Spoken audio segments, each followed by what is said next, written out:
So I get a lot of questions from brand new DJs starting their own companies. And today I'm going to tell you about one that I get a lot. Hi, this is Bill. This is Creative License.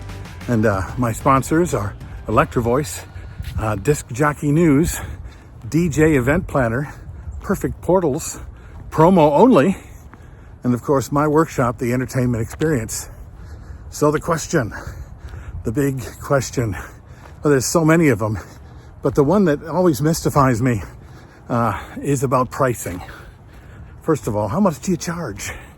Well, how much I charge and how much you're going to charge will depend on the value that you decide you're bringing to your customer.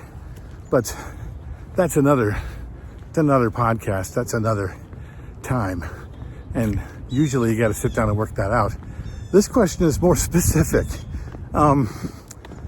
How much do I charge if they want me to go an extra hour? How much do I charge for my 4-hour block?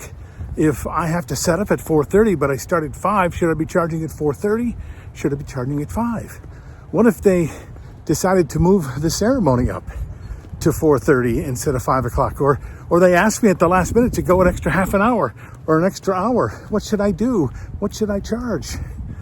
Well, first of all, you need to go back to what you find value in and what value you're bringing to your customer, right? What they value. More than likely, they're not valuing the amount of hours they can have you for. So why are you charging like that? Well, mostly because we come out of when we start our own business, the first jobs we have are hourly jobs, right? You get paid X amount of dollars per hour for 8 hours, and then more money for overtime.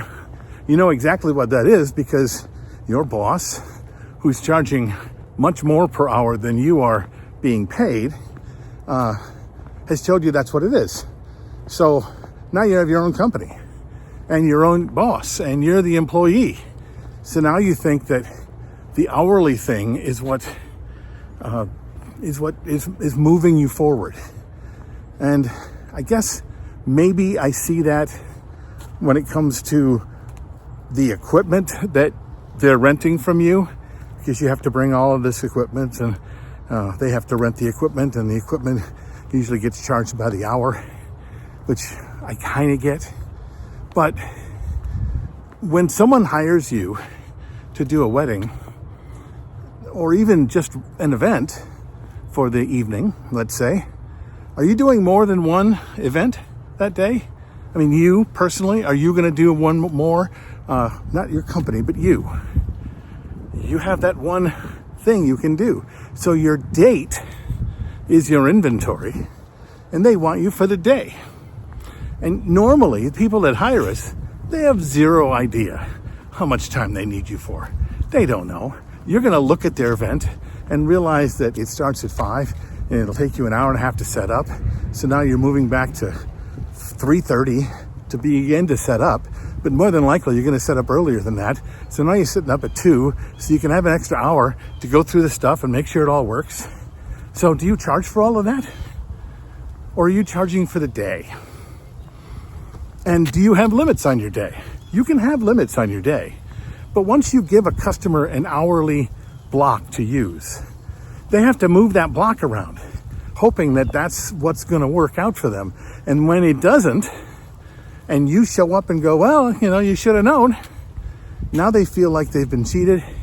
They feel like they've been given the flim flam because you didn't tell them everything. Well, you didn't know everything, but then you didn't ask, did you? You didn't guide them to how they should spend their money, right? If you really want to charge per hour, then you should have sat down a long time ago and sat down with their timeline and what time you needed to be there and what time you needed to set up and how long you thought the event would go, and say, well, for this I would take 8 hours or 3 hours and then charge for that. But even then, you're getting paid for the day. You're not going to go do another event. So come up with a fee that covers you for the inventory that you're charging for, which is the day. How much money are you charging for the day? And then what are you willing to do for the money that you're charging? And if you're going to give away the day and you're going to do whatever it takes to make sure they have a great day, then the fee that you have, does that cover it? Really? Is that all you need? Or would it be more fair to charge a healthier price so that giving away your entire day to them is worth you going out and doing the job? It's just something to think about. You can do it any way you want, but if you're an owner, you're no longer an hourly employee, are you?